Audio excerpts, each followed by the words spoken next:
Cette semaine, au Congrès américain, on a activement discuté du projet de loi du sénateur Lindsey Graham qui prévoit des sanctions d'une sévérité sans précédent contre la Russie. Dans cette émission, nous discuterons de l'essence de ce document et j'expliquerai pourquoi, après une pause de plusieurs mois, il est redevenu d'actualité. Nous parlerons également de ce en quoi ce projet de loi de Lindsey Graham est dangereux pour la Russie, des raisons pour lesquelles le Congrès a retardé son adoption et des concessions que les membres du Congrès sont prêts à faire à Donald Trump, rien que pour imposer des sanctions contre la Russie. Je suis Alexei Petchy, nous sommes le 10 juillet, passons aux détails. Mais avant de commencer, je vous demande de vous abonner à la chaîne, de mettre un like, d'écrire n'importe quel commentaire et surtout de vous abonner à ma chaîne Telegram Petchy News. Le lien est dans la description de la vidéo. Nous y publions les actualités en temps réel. Alors, comme vous le savez, cette semaine, la sénatrice Lindsey Graham a annoncé que son projet de loi sur les sanctions serait examiné par le Sénat le 9 juillet. Cependant, aujourd'hui, nous sommes déjà le 10 et aucun vote n'a eu lieu. En revanche, en CHD, le chef de la majorité républicaine au Sénat, John Thune, a déclaré que le document est encore en cours d'élaboration. Voici sa citation. « Nous travaillons avec l'administration de Donald Trump, avec la Chambre des représentants, pour essayer de lui donner une forme définitive. » Ainsi, selon John Thune, un vote est possible avant les vacances d'août au Congrès. Si cela n'arrive pas, ils n'y reviendront pas avant le 9 septembre. Mais dans l'ensemble, le processus d'examen dépend davantage des calculs politiques que du calendrier des membres du Congrès.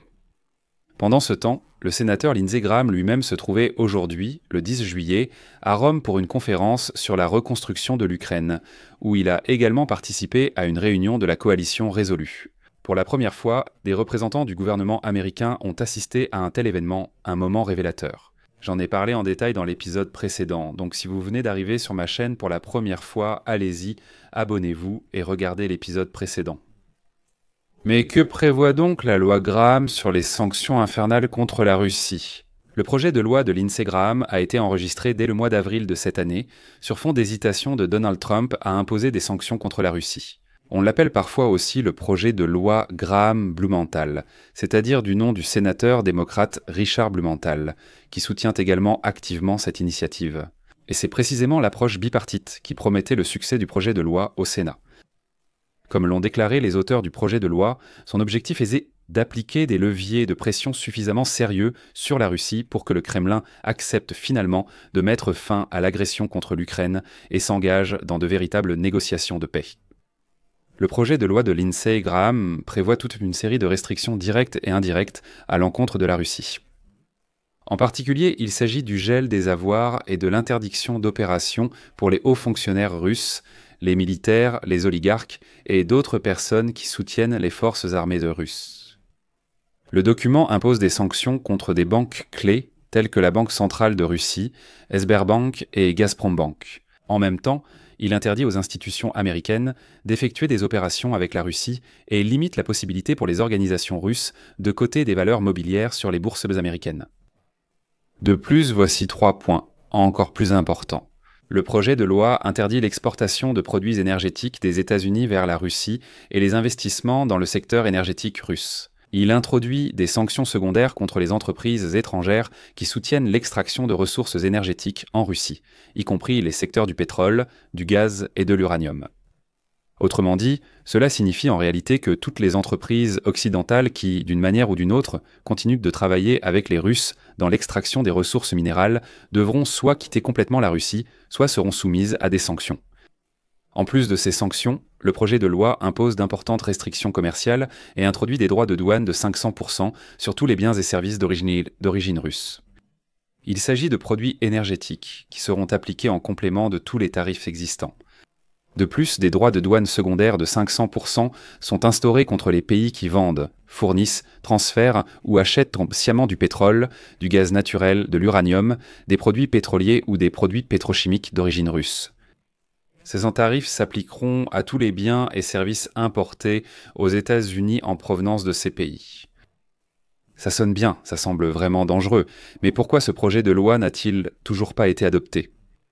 Bien que l'initiative ait été soutenue par pas moins de 85 sénateurs sur 100, Lindsey Graham lui-même ne se précipite pas pour faire avancer son examen réel au Sénat, attendant un accord informel sur ce projet de loi de la part du président des États-Unis.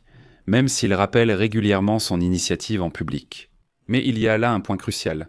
Au cours des dernières semaines, parallèlement, les sénateurs Gramm et Blumenthal ont effectué des voyages en Ukraine et dans les capitales européennes afin de coordonner les positions avec les partenaires des États-Unis.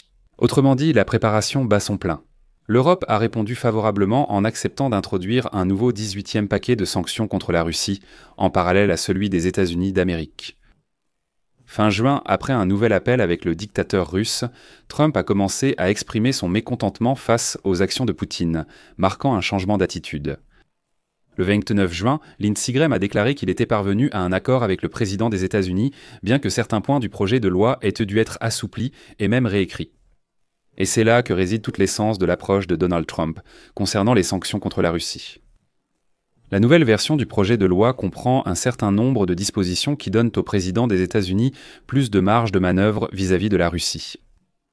À la Maison-Blanche, en Tesoulet, on insiste sur le fait que le document doit préserver les pouvoirs exclusifs du président en matière de politique étrangère. L'essentiel est que la décision finale d'imposer ou non des sanctions sera prise personnellement et uniquement par Donald Trump, et le projet de loi ne l'y obligera pas. Cela remet complètement en cause l'essence même du processus de prise de décision aux États-Unis en matière de politique étrangère. Mais il semble que le Congrès soit prêt à accepter cela. C'est pourquoi Donald Trump devra parvenir à la conclusion officielle que la Russie ne veut pas avancer vers un accord de paix, ou qu'elle viole déjà les accords de paix conclus, ou qu'elle commet une nouvelle agression contre l'Ukraine, ou qu'elle tente de renverser le pouvoir à Kiev. Ce n'est qu'après qu'il aura officiellement annoncé l'un de ces points que des sanctions pourront être imposées. Parmi les assouplissements possibles du projet de loi qui sont en discussion, il y a l'introduction d'un report présidentiel.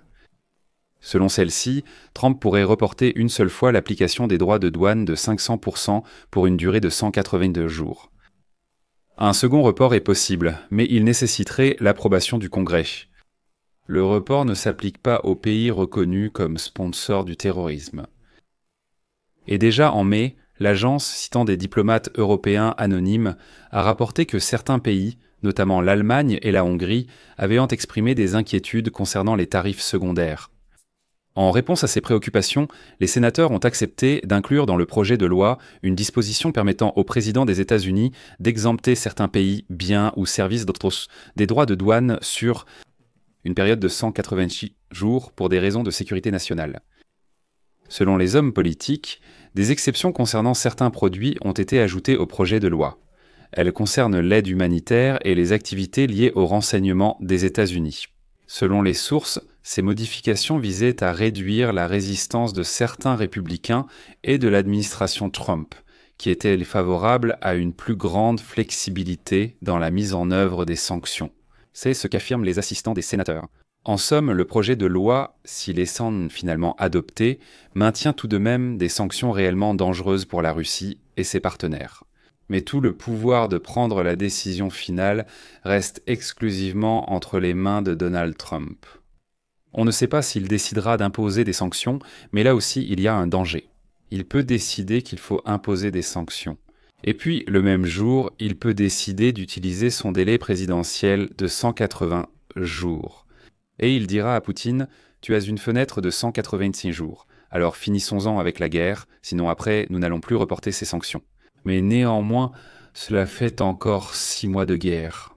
C'est pourquoi la question des sanctions est très délicate ici. Et maintenant, nous attendons que le Congrès vote enfin pour ce projet de loi.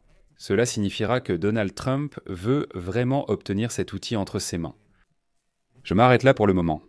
Laissez vos avis et conclusions dans les commentaires ci-dessous. Si vous souhaitez soutenir le travail de cette chaîne, vous pouvez le faire financièrement avec n'importe quel don, en utilisant les liens et les coordonnées dans la description de cette vidéo ou via le code QR affiché à l'écran. Abonnez-vous, activez la cloche, likez la vidéo. C'est tout pour aujourd'hui. Prenez soin de vous. À bientôt.